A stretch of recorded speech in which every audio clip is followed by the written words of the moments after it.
In recent times, we are hearing about layoffs across US, even the well-known companies like Meta, Amazon, and many more. There has been frequent news about layoff in the last few months, starting around June, July, and it has still not stopped.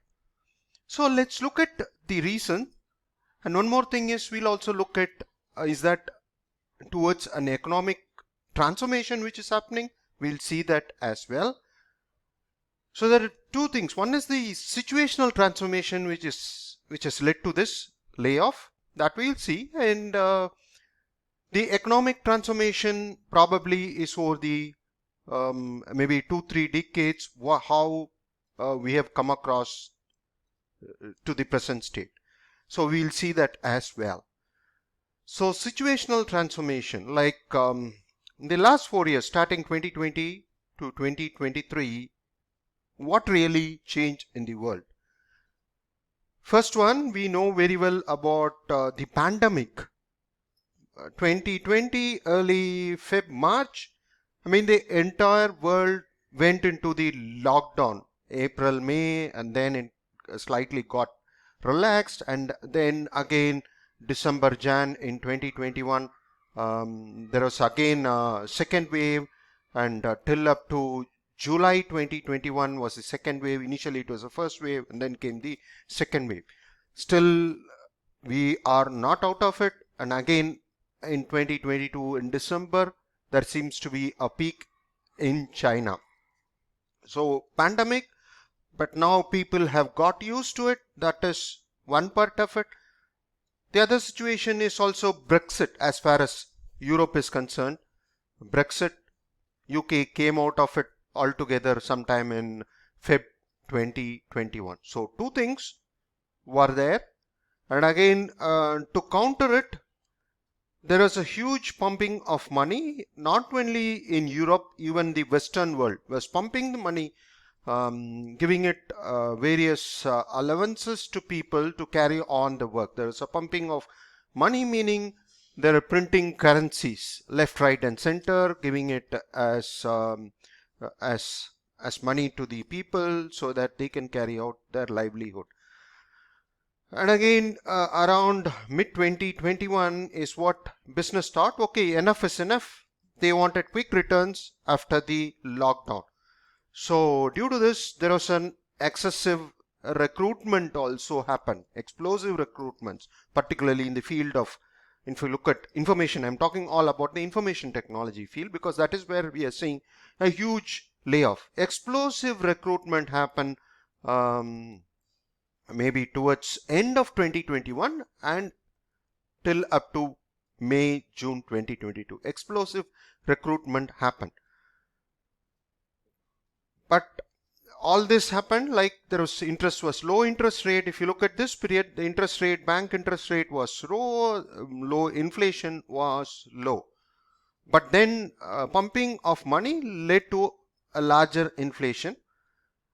But what was more surprising, and which was taken the entire world back, is the Russia-Ukraine war.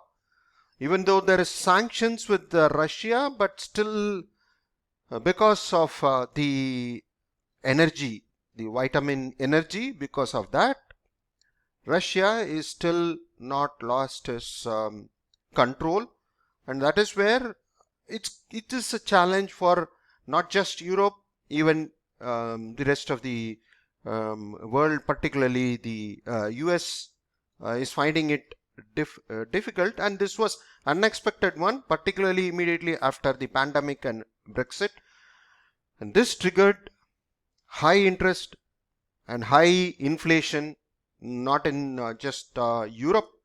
Some of the countries in Europe has gone beyond double digit on the higher side, like somewhere around 18 to 20% inflations and higher interest in the last 30 years. And that is where thought maybe instead of business interest, probably it was earning higher interest elsewhere, and that is where the business was looking to take off the money from maybe the IT industry development, which initially about a year back, there was a huge investment over there. And that is where the layoffs are happening now. So this is as far as the situational transformation. So it is about the pandemic and Brexit.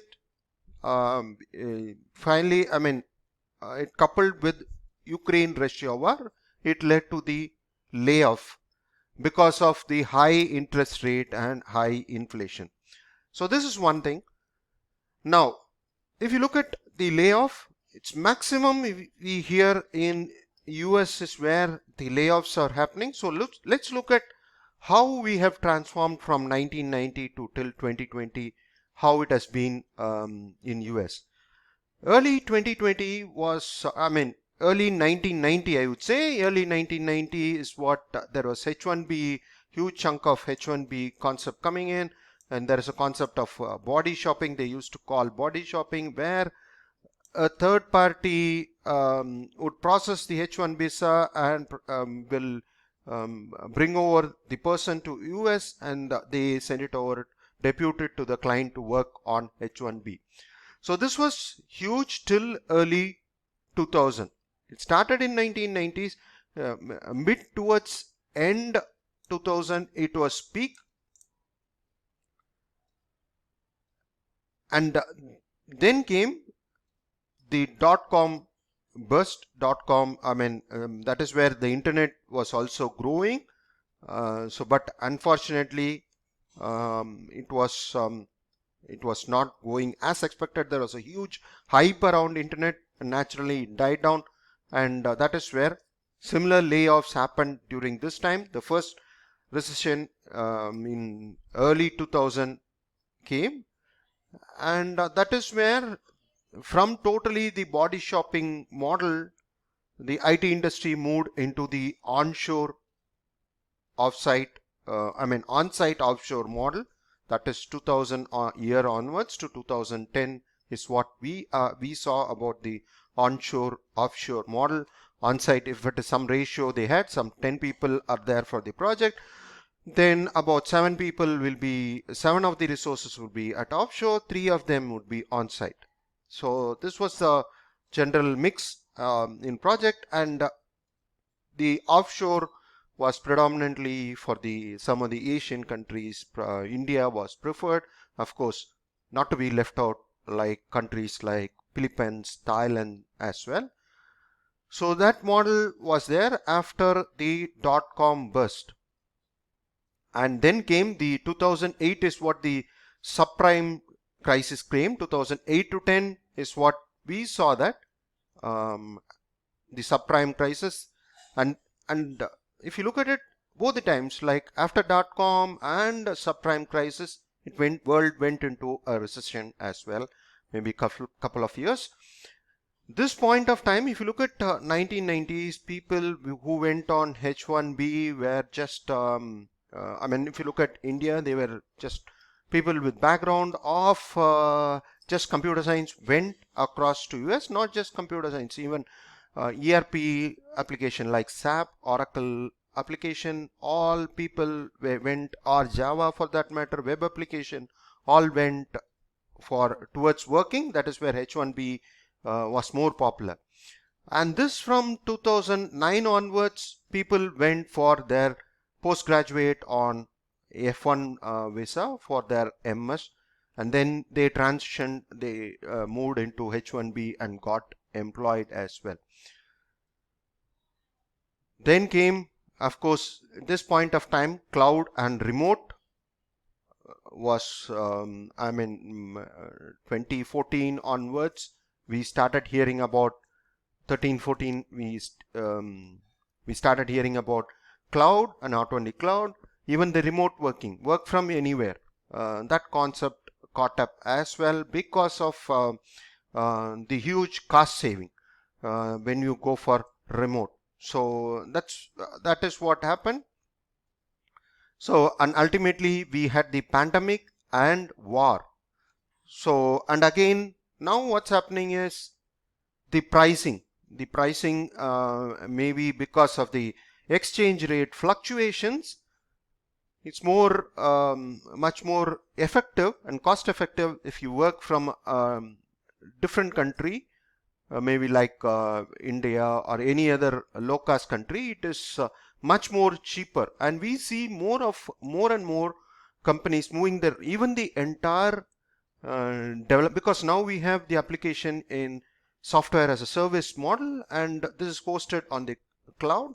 So it is just I mean, you don't need to go physically be present to configure the server and then deploy the application. It's not required. It is all in cloud, and we have a super fast internet, so you can do it anywhere across the world. So the cost factor is now playing a critical role. So the development